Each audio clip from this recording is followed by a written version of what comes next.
Bismillahirrahmanirrahim. Assalamualaikum warahmatullahi wabarakatuh. Sahabat holistik, ketemu lagi dengan saya, Coach Aya, Holistic Mindset Coach. Di bincang-bincang ngobrol seru dengan salah satu murid dari Master Holistik kita, Bapak Puji Hartanto. Nah, kali ini kita kedatangan yang jauh dari barat kota Sumatera. Di mana dari Padang kita ketemu dengan Ibu Maizurni Suryamin. Tuh salah lagi kan? Ibu Maizurni Suryamin. Ya, udah bener. Oke, kita biasa nyapa beliau dengan Uni Mei. Oke. Silakan Uni Mei. Mau kenalan, sapa dulu sahabat holistik? Baik, Bu. Makasih. Assalamualaikum warahmatullahi wabarakatuh, sahabat holistik. Apa kabarnya saat ini? Nama lengkap saya Maizurni Suryamin, panggilan Mei, ya asal dari Kota Padang. Saat ini sebagai peserta terjauh ya Bu ya? Sepertinya iya. Antara Batam sama Padang jauhan mana nih? Batam dong. Oh Batam, terjadi terjauh kedua. Oke, terjauh kedua ya. Oke. Iya nih kita senang banget ya kembali lagi ketemu lagi. Kemarin kita sempat sudah ketemu di bulan Juli dan alhamdulillah kita ketemu lagi ya sekarang ya di bulan Januari 2023, setahun yang lalu. Padahal beda cuma 7 bulan tapi setahun yang lalu ya karena udah beda tahun gitu ya. Oke, nih sebelum saya mau tahu nih ya kenapa sih Uni Mei belajar holistik, tapi saya mau minta biar sahabat holistik itu tahu sebenarnya tuh sebelum Uni Mei masuk ke dunia holistik apa sih sebenarnya kesibukan sebelumnya? Oh iya, baiklah. Makasih atas waktunya Bu Cahya. Ini kesibukan sebelumnya ya terus terang saya dari perawat ya, perawat terus bidan ya. Buka praktek juga klinik bidan ya. Bidan. Berarti latar belakang pengetahuan tentang kesehatannya sudah banyak ya gitu. Alhamdulillah. Jadi bidan di desa, sesekali juga di puskesmas. Kalau nggak ada dokter juga ngeresepin obat-obat juga. Gitu. Jadi pasien lumayan banyak dulu Bu Cahya. Jadi dulu kalau pasien per bulannya sekitaran 100-an lebih. Per bulan? Per bulan 100-an itu lebih. Itu pasien hamil dan ibu melahirkan gitu ya? Campur ya campur biasanya semua ya? Melahirkan orang tua apa segala macam ya. Kalau bidan kan dulu bidan ternyata ya kalau di puskesmas merangkap ya jadinya ya. Saya pikir hanya khusus menangani yang melahirkan dan ibu hamil aja. Bu bidan kan ujung tombak puskesmas ya? Iya puskesmas. Di desa. Tahun berapa tuh? Mulai lulus jadi bidan terus kemudian di puskesmas gitu. Terus berapa tahun pengabdiannya tuh di? Lulus dari bidan tahun 1995. 99 terus lanjut ke desa. Kebetulan antara desa terpencil ya, sebenarnya desa terpencil sih sahabat, tapi entah kenapa karena dua desa disatukan jadi desa biasa ya gajinya dulu. Tapi jauh gitu letaknya, makanya dikatakan desa terpencil dulunya. Jauh, jalan kaki. Jadi jalan kaki kalau orang sana jalan kaki setengah jam ke atas berliku-liku dan itu ada ya maklum lah ada jurang, ada apa yang dilewati. Jadi kalau ada mobil itu paling sekali seminggu atau 2 kali seminggu.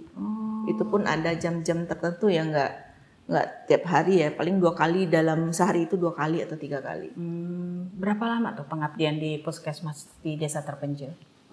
Kurang dari 3 tahun, seharusnya 3 tahun sih. Cuman nggak tahan ya kalau di desa dulu. Kalau Bu Bidan itu bagaikan mutiara. Jadi banyak dikejar-kejar ya, ada macam-macam gangguan lah ya, gangguan nyata dan gangguan dunia non nyata. Waduh, beneran. Seru banget tuh. Beneran. Coba deh, pengen deh kayaknya cerita satu aja. Kalau gangguan dunia dan gangguan tidak nyatanya, satu-satu aja. Ini menarik banget nih soalnya. Saya jadi baru ternyata nggak tahannya karena gangguan dunia dan ada non nyatanya lagi gitu. Jadi kalau gangguan nyatanya itu ya kita masih gadis ke desa ya dikejar-kejar pemuda. Wow. Sedep-sedep ngeri ya. Ngeri. Terus kalau non nyata ya itu bau kemenyan apa-apa gitu, kepala pusing-pusing gitu lah ya. Di sana ada juga ya Sumatera ya? Gitu. Ada. Kemenyan maksud saya bau kemenyan sama ya berarti ya? Dia kan lupa untuk manggil yang itu. Itu maksudnya bau kemenyan ada yang manggil apa emang? Nggak tahu itu Bu, kayaknya katanya sih pas pemuda situ datangin saya ya pas saya belanja punya ke warung. Loh Bu, ini Ibu ada isi ya? isi apaan? Saya bilang gitu. Ya, isi nasi. Iya, isi nasi gitu. kan habis makan gitu. Isi Isi nasi masakan apa? Padang. Iya, gitu. kenapa? Jadi gini, jadi pernah kejadian nolong persalinan. Nolong persalinan itu anaknya sudah 6 mau ke 7. Itu persalinan sebenarnya normal seharusnya. Tapi entah kenapa itu pas mau keluar anak susah. Terus saya baca ta'awuz bismillah terus keluar. Udah keluar, pas plasenta yang nggak bisa keluar. Padahal nggak ada halangan, nggak ada apa-apa. Akhirnya masuk tuh tangan ke dalam untuk meraih plasenta. Pas diraih malah nggak ada apa-apa. Tapi lengket ternyata. Lah itu ternyata diuji. Ya gitulah kalau di desa. Sesuatu hal yang agak goib gitu ya. Ya. Takut ada saingan kali ya. Manulah bidan desa. Bidan desa. Saya tertarik sebenarnya ini mungkin agak sedikit ini dulu. Masih gadis waktu itu ya tuh sudah berprofesi sebagai bidan. Karena gini, saya pernah punya pengalaman waktu itu saya nungguin kakak ipar saya melahirkan gitu ya. Saat itu saya udah punya anak 2, tapi memang kakak saya kan laki-laki, jadi otomatis kakak ipar agak telat punya anak, saya punya anak duluan gitu. Nah pada saat itu saya itu disuruh keluar dari ruangan katanya. Mbak keluar mbak dari ruangan katanya, jangan ngeliatin orang melahirkan katanya gitu. Mbak kan masih gadis kan gitu. Saya bilang enggak, saya udah punya anak 2 saya bilang gitu. Dan rupanya si bidannya tuh mengira kalau anak saya itu anak dari kakak ipar saya, jadi dikira ini melahirkan anak ketiga gitu. Nah itu kan agak kontroversi ya, orang masih gadis sedangkan ini profesi bidan gitu. Apa sih yang dirasakan saat itu, saat masih gadis tapi sudah profesinya jadi bidan gitu? Kayaknya, kan belum pernah merasakan gitu. Belum sih, cuman kayak tuntutan ya, pingin menolong nyawa orang ya, 2 orang soalnya ya. Terus awalnya sih memang paksaan dari orang tua untuk masuk kesehatan. Tapi dari situ mungkin sadar kembali bahwa fungsinya luar biasa, makanya di bidannya waktu itu nolong orang apa segala macam. Jadi sahabat kalau pergi ke puskesmas tuh saya harus jalan kaki, bolak-balik jalan kaki. Berapa menit tuh dari nginep di rumah desa berarti kan itu biasa? Iya di desa. Iya. Di desa yang dengan ini bambu yang disusun-susun gitu, terus ditempelin semen sedikit, jadi digetok aja, dipukul aja, udah hancur. Kayak gitu tinggalnya.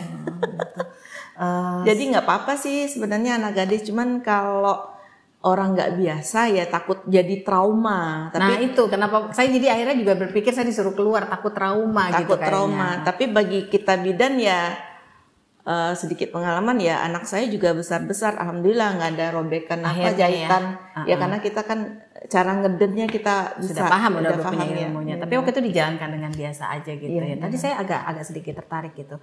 Awalnya dipaksa oleh orang tua gitu ya masuk bidan, tapi pada akhirnya menolong. Apa yang dirasakan setelah akhirnya bisa menolong banyak orang gitu? Padahal awalnya di bidan itu dipaksa orang tua.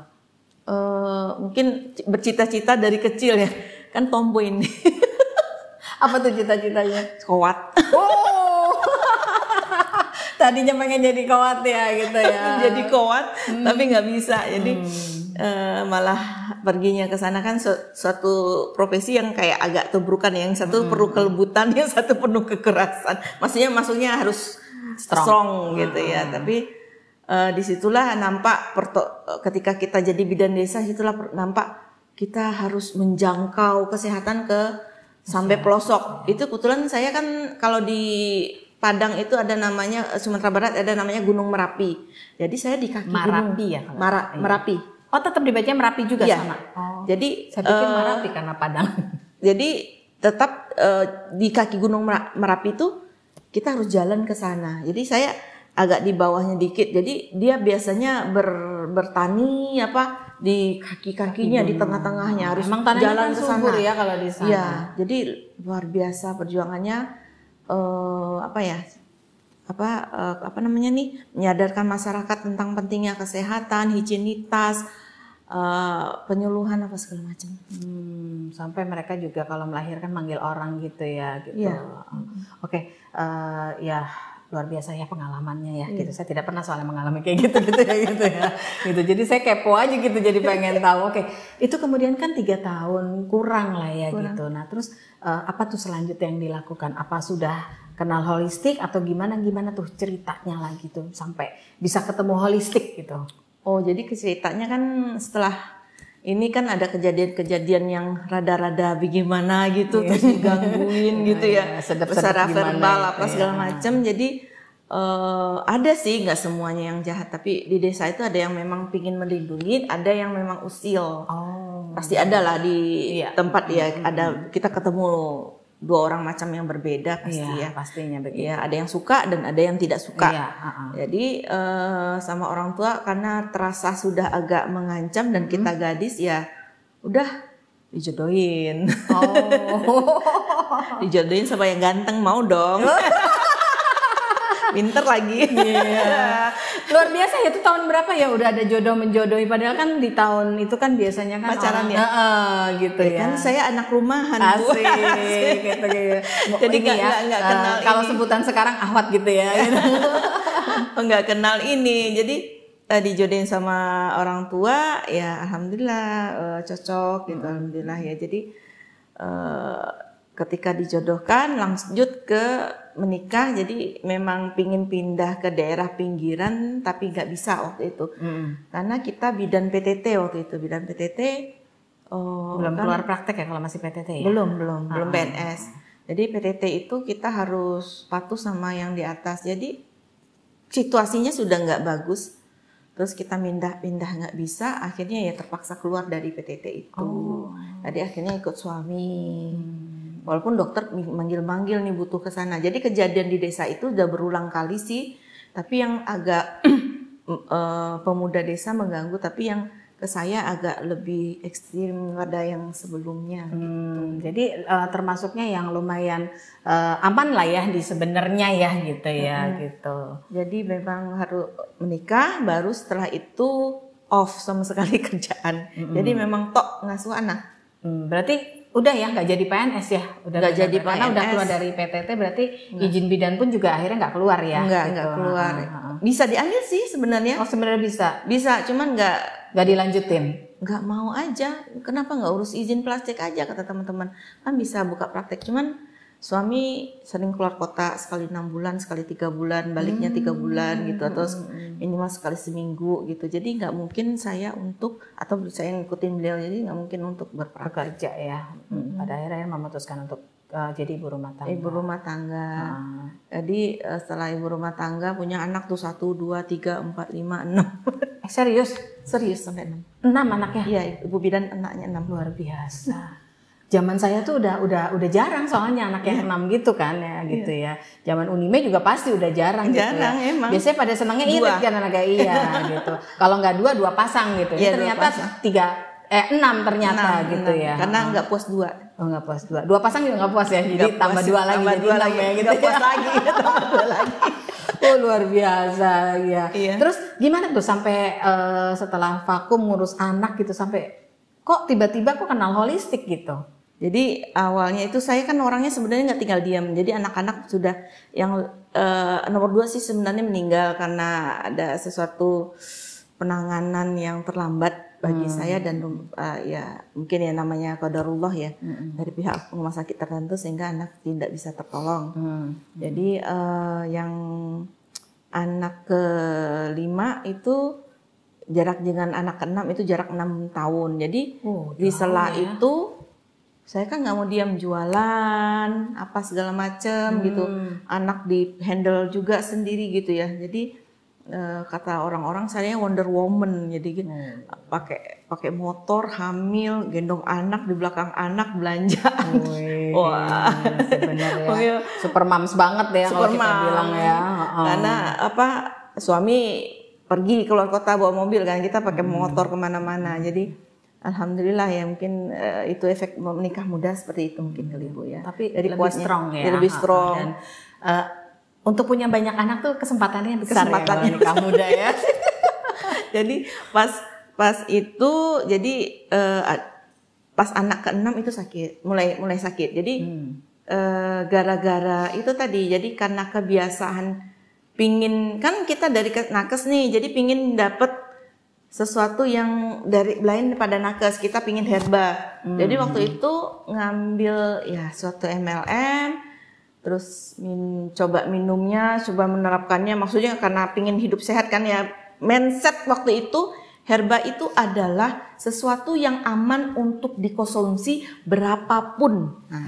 Sama tuh tadi juga saya ketika ngobrol sama Bu Asi juga yang didapatkan Bu Asi juga sama. Herba itu aman dikonsumsi kapanpun dan berapapun sampai kapanpun gitu ya. Seperti itu. Jadi memang mindset ditanamkan, berapapun ini aman gitu. Jadi ganti sayur cukup 1 centong kecil gitu ya, atau sekitik kecil untuk 1 kilo sayuran. Jadi waktu itu minum itu, terus lahirlah anak ya sempat. Jadi saya sempat berat badannya tinggi, tinggi banget. Terus enggak terlalu tinggi sih. Terus langsing banget. Terus akhirnya subur punya anak yang ke-6. Tapi herba ini mungkin saya sindrom panas sebenarnya. Tapi ketika diminum terus menerus, akhirnya saya sakit. Apa tuh yang dirasakan waktu itu? Jadi sakit itu awalnya itu sering nyeri di pinggang belakang. Jadi sering kalau duduk di lantai udah gini-gini. Ikut pengajian kan saya selingi dengan biar kegiatan saya nggak monoton, saya ngisi majelis taklim, ngisi majelis taklim bawa anak gitu ya. Terus hamil anak itu, terus habis melahirkan sakit HNP-nya bertambah, terus vertigo. Vonisnya HNP berarti ya jatuhnya. Ya, HNP. Vertigo berat, pertamanya migrain, akhirnya vertigo berat. Jadi anak umur 6 bulan itu terus ada perdarahan hebat di rahim gara-gara pijatan. Jadi ada ibu-ibu hati-hati ya, ketika habis melahirkan maunya sih pijat badan, tapi diunyel perut. Keras. Semuanya ya dipijit. Katanya ini perutnya turun, lihat baby, ini baru melahirkan, dia saya naikin perut, tapi diunyel keras, akhirnya perdarahan. Ya, sampai kan belum kering ya, mungkin ya namanya baru melahirkan. Masih lembek kan, walaupun tidak ada operasi, tidak ada jahitan ya. Anak saya kan lahir yang terakhir 4,5 kilo dengan lahir normal. Luar biasa. Tanpa jahitan. Ada tekniknya itu. Oke, ntar kapan-kapan kita cerita ya tekniknya itu sahabat holistik ya. Baik. Jadi diunyel tuh ibu-ibu, diunyel terus akhirnya malah nyeri. Saya udah teriak, saya nggak mau. Karena saya tolak gitu. Tapi tangannya itu keras, nggak bisa. Akhirnya perdarahan. Jadi kaget dokter kebidanan. Ini kamu ini bidan, saya dimarahin. Kamu bidan kenapa mau diginiin? Udah saya tolak Bu, saya udah ini tapi nggak mau juga. Akhirnya karena kita kan badan lagi sakit, tenaga dia lagi powernya kuat, diginiin tangannya main terus. Disitulah mungkin miom terjadi. Miom ganasnya karena terjadi pelukaan yang hebat. Jadi ya. Softtek itu 36 double 2 2 menit 5 menit itu full. Bleeding dong jatuhnya. Bleeding. Jadi semenjak itu tuh kondisi nggak bagus lagi. Oke. Jadi setelah itu ada riwayat miom ganas, HNP lengkap dari cervical sampai ke koksigis. Tahun berapa tuh terjadi kejadiannya? Itu tahun ya kan dari herba sebenarnya kan banyak riwayat-riwayat ya. Herba itu tahun mulai sakit itu 2011-an lah. 2011 sampai akhirnya perjalanan penyakitnya sampai terasa sampai sebanyak itu di tahun berapa tuh? Maksimal sampai 2013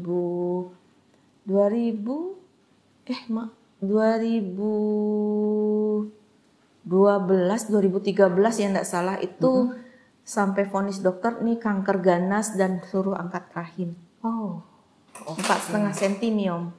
4,5 cm dalam daging dianggap kanker ganas dan harus angkat rahim. Iya. Oke. Apa tuh yang saat itu yang dirasakan?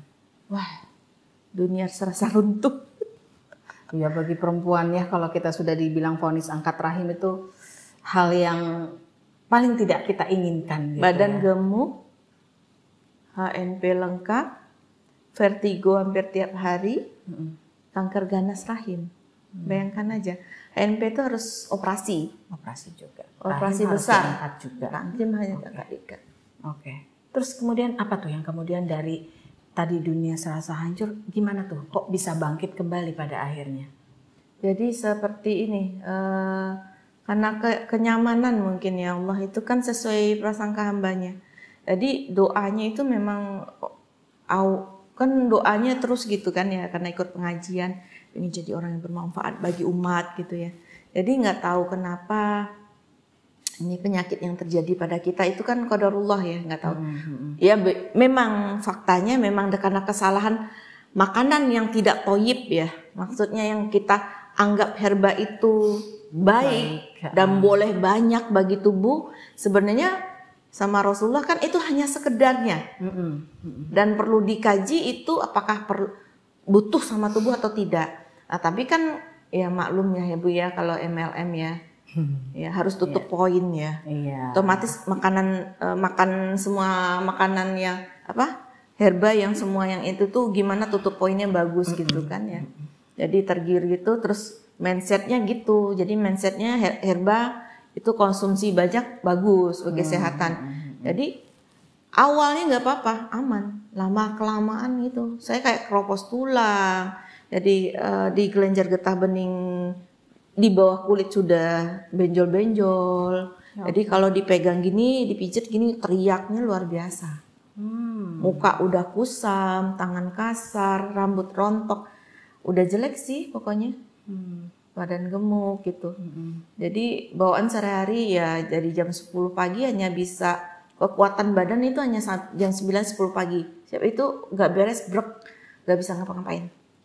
Karena serasa badan ini rasa rontok semua, tulangnya yang rontok. Akhirnya ngerangka gitu. Pernah suatu waktu HNP-nya terlalu ini, akhirnya sebulan tergeletak di kasur. Oke, terus apa tuh usaha yang dilakukan ketika dalam kondisi seperti itu? Jadi dalam kondisi seperti itu kayak Allah yang menegur, hei balik ke aku. Itu ya. Apa tuh?